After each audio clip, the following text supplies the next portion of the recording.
Okay, I am just going to say it. I don't follow most of the homeschool rules.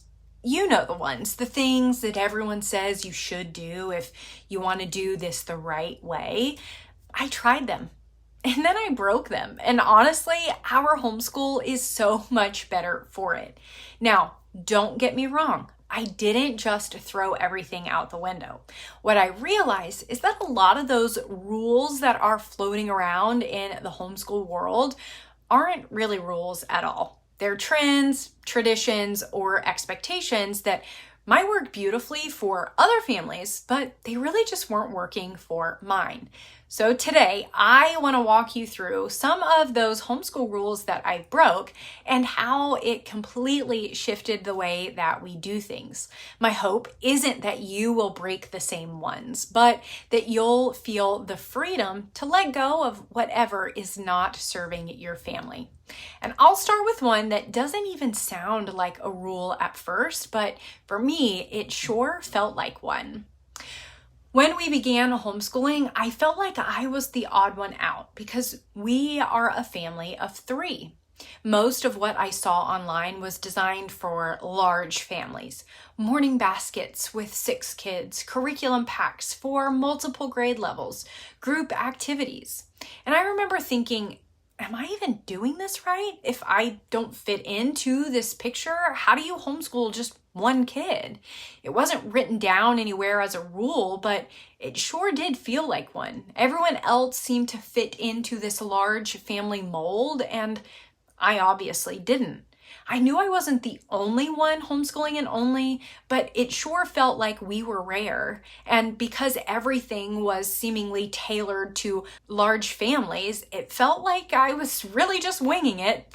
There was not a blueprint for me. Breaking this rule looked like this: leaning into unique advantages of homeschooling and only. Things like one-on-one time, tailoring lessons directly to her needs, flexibility to chase interests without managing multiple grade levels. Instead of feeling like we were missing out, I started seeing how much we were gaining.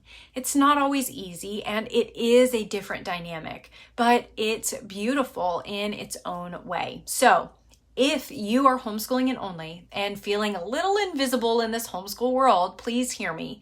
You are not alone, and you don't have to follow any model that wasn't built for you. You get to build your own. The second rule that I broke was the idea that homeschool shouldn't have a start time. The message that I heard was, just let your morning flow. Kids only get to be kids once. Don't rush, just sit back and enjoy. And that sounds lovely. But here's the truth. When we didn't have a defined start, our morning was all over the place. We were scattered, I was frustrated, and expectations were fuzzy at best. It took me a while to realize that structure actually gave us freedom. When we decided on a start time, it set the tone for the day. My daughter knew what to expect, and I knew what to expect. And instead of nagging or scrambling, we were just moving through the morning forward together. And honestly, that more closely resembles real life. Part of my job as mom is preparing her for adulthood. Being on time and managing time well is a skill that you don't just magically have. It is developed over years. So no, having a start time isn't going to steal her childhood. It actually will just help equip her for life. And for us, it really brought so much more peace and joy into our day. Rule number 3, the morning basket. Friends, I love this idea in theory. I really do. Gathering on the couch, reading the books, lighting the candle, sipping the coffee. It's like the Instagram picture perfect homeschool morning. And I tried it. I really did. So many different variations and different books and different rhythms and seasons. And every time it just fell flat for us. The truth is, we don't have those slow mornings. We are up and at it right away. And when I tried to force this morning basket, it actually killed our momentum. Instead of setting the tone, it really just set us back. Now, does that mean that morning baskets are bad? No, not at all. For some families, this truly is the heart of their homeschool day. But for us, letting go of it was the best decision for us. Breaking this rule taught me that just because something is a really great idea doesn't mean that it's a really great fit. You can appreciate something without forcing it into your homeschool day, and that's okay. This last one is maybe the hardest and the most personal. The rule that said my whole identity was a homeschool mom. Now, don't get me wrong. Homeschooling is a high and holy calling. It takes a lot of your time, your energy, and heart.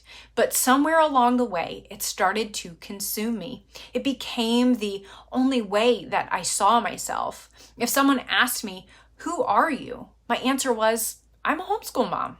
And while that was true, it wasn't the whole truth, because the reality is my identity is first and foremost found in Jesus. I am a daughter of the King.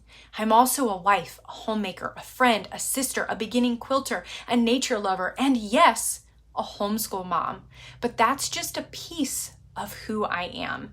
It took me a while to see that I needed boundaries that defined start and stop to my homeschool day, defined seasons in our year where we rested.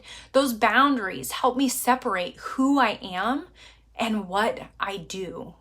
Breaking this rule gave me back my joy, not just in homeschooling, but in life.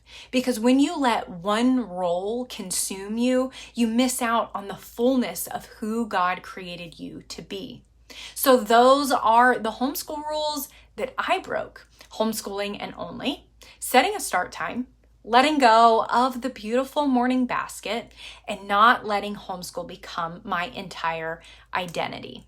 And you know what?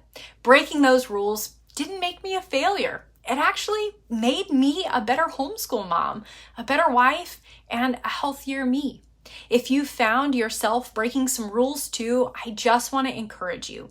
That's not where you've gone wrong. That's probably where you have found freedom.